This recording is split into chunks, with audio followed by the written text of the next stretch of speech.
And I spent about a month just doing the slow eccentric holding, and I'll be damned if it just eventually went away to the point now where all I get, the problem I have now is I am sore just about every morning. My knees are sore, not painful. They're just sore. They're like, uh, I don't know what to do about it. So it sounds like, in broad terms, your knees have gone from painful to just sore, Right, right? Like that's your big problem now is they're mainly just sore, mostly probably the worst in the morning when you get up, right? right. Right. Well, first of all, congratulations. Bringing yourself backwards from a painful state in your 80s to functional but achy is like, I mean, that's impressive.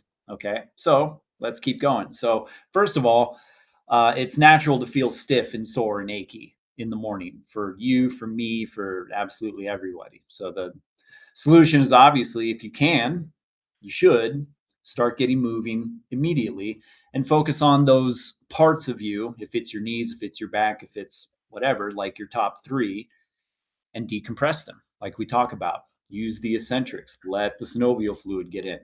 Use positions that mainly pull you apart. You want to make sure you're lengthening, getting, semi deep into the eccentric, deep enough to start getting the blood flowing and pull apart the joint capsule. And you know what that feels like now. It sounds like you've done enough of this now. You understand that changeover from that sore state over to kind of the fluid mobile state. Doesn't take but a few minutes, and you Yeah. do all the same stuff that you just told me. It's just you do that immediately. So that's part of my routine. Is I mean I get when I wake up, the first thing I do is I start writhing around and squeezing, and I pop myself. I actually do my own. You could call them chiropractic adjustments, but I'm just mobilizing, and in the process of mobilizing, I'm popping out my crepitus, right? All those air bubbles that collect in our soft tissues, especially after 8 hours of relative inactivity when you're sleeping. So when you get up, there's a lot of pops and cracks and clicks, and people shouldn't be afraid of them. You should embrace them. You should squeeze up, get some blood flowing, and then move through it all. And over the years, I've developed a pretty intuitive, instinctive way of just going all the way down. I start at my head, I pop everything out, and I just do it joint by joint all the way down. Then I hop into a cold shower, then I hop out, and then I move for about 10 to 15 minutes while I make my coffee and organize the day in my head, and then I start these meetings, right? So, but the movement's the most important part. The cold shower and the popping, clicking stuff is also important to it. And it just feels good. Like it just gets me up and going. But the most important piece is going through my tight spots, my sore spots, my achy spots, and being like, all right, what's giving me the most trouble today? Like today, it's my back and my left lower leg, and specifically the right side of my back. So I did about 10, not 10 minutes, but like maybe 5 minutes of grabbing, reaching, decompressing the rib cage on both sides, but spending extra time on the right because that's what it feels like today. Whatever I've been doing the past week or two has kind of bunched me up over here. So I'm pulling it apart again. And I'm doing the same thing with my left calf, which tightened up during some sprints. And I got a little tweak in the back of my knee. So I had to spend some time over there. Go through my whole body, but place a little extra time into whatever, because it changes all the time. Whatever my body's telling me needs a little extra attention first thing in the morning. So, but long story short, Ron, it sounds like you're doing everything right. If you've gone from painful to just sore, it's a blessing. Thank your maker and thank yourself for doing the work, and thank me for helping guide the way. And then just get more selective with it first thing in the morning. Does that make sense? I know that was kind of a long walk for Oh just no, like no, that makes doing what perfect. you're doing. In fact, what amazes me is I've never done anything first thing in the morning. Everything I do is like while I'm making dinner, or watching the news, I'll be doing my about a half an hour each night, but I've never done anything in the morning. So that really looks like something I'll incorporate and probably Yeah, make. and the general principle at work here is decompression. After any period of decompression, whether that's sitting at a desk, sitting at a couch, but especially getting up out of bed after 8 hours, like Yeah. you're about the most dry, compressed and asymmetrical as you can get, especially if you had any sort of kinked up sleeping position. So yeah, morning is an important one, and it doesn't have to be intense like I'm describing. The stuff I do is not intense. Like I don't get up a sweat. I'm not winded. I'm just sorting. I'm using that gentle, lightly loaded, eccentric, isometric stuff just to pull everything apart and get kind of centered and balanced and going so I can go. And then the hard stuff comes later in the day. My harder workouts are usually in the late afternoon and evening. And that's when I'm doing the tough stuff. And then when I'm at home, just like you, when I'm cooking, when I'm watching TV, I'm also moving and working on things.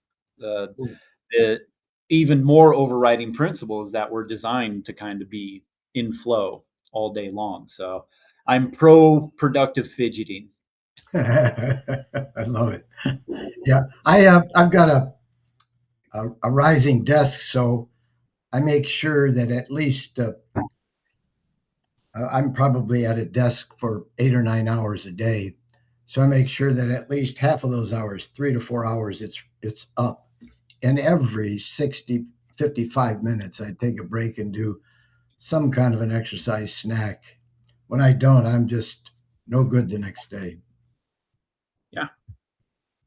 Yeah. This is universal. I try to get this point across, and it sounds like you know it, or you've taken it to heart, is that this is part of biomechanics. Like in my schooling, the biomechanical explanation for this would just be we're mostly just trying to keep the fascia lubricated. Yeah, That's yeah, most of it. And because of that, because of our design, because of the fascia's design, it's not made for inactive stillness throughout the day. It doesn't do that well for long periods of time. It degrades and it becomes dysfunctional. So we are literally designed to move all day. It's just it doesn't have to be intense, but we do need sort of a constant flow of activity. Now that clashes with the modern world, right? So what do we do? And what we teach in here is like you know sitting's a verb. A lot of us have to do it, but it's a verb, ing. You're doing it. So you have choices. And one of those choices that you have to start making is figuring out how to move, how to still be in motion while having to do all this. And, that's become a part of my practice that's had to grow some serious depth in skill since I started this business. I've had very active jobs my whole life. And this is pretty active too, but it's mostly inactive, which is the first time I've been at a desk this long since like grade school. So, uh, and I was starting to rust back over too, and feeling like a hypocrite. So, and I had to like get a lot better at being productive while still squeezing, relaxing, staying in motion. And it feels kind of weird at first, but it was mostly just something I had to embrace. Like we stifle ourselves to do this stuff, and it's like, well, what if I didn't have to? You know, what if right. what if I could stay engaged and mobilized so my fascia doesn't dry up and harden? I get up like this every time, right? Yeah. So that's actually become not just like a suggestion that I give to clients, like, okay, you've got your exercises, and then it would be a good idea if it's like we talk about active sitting in classes every week. It's like, how's your sedentary movement going? Like, are you starting to blend it, right? Because it's actually that important. It's that important. Like, you can't out exercise a fully sedentary or even a mostly sedentary lifestyle. But a lot of us also can't quit our job, right? You got to be there. So you work with it. You literally work with it. And a lot of that just comes down to squeezing and embracing the fidgets. Let yourself drift and move, and you'll be surprised. You can actually get just as much, maybe more work done.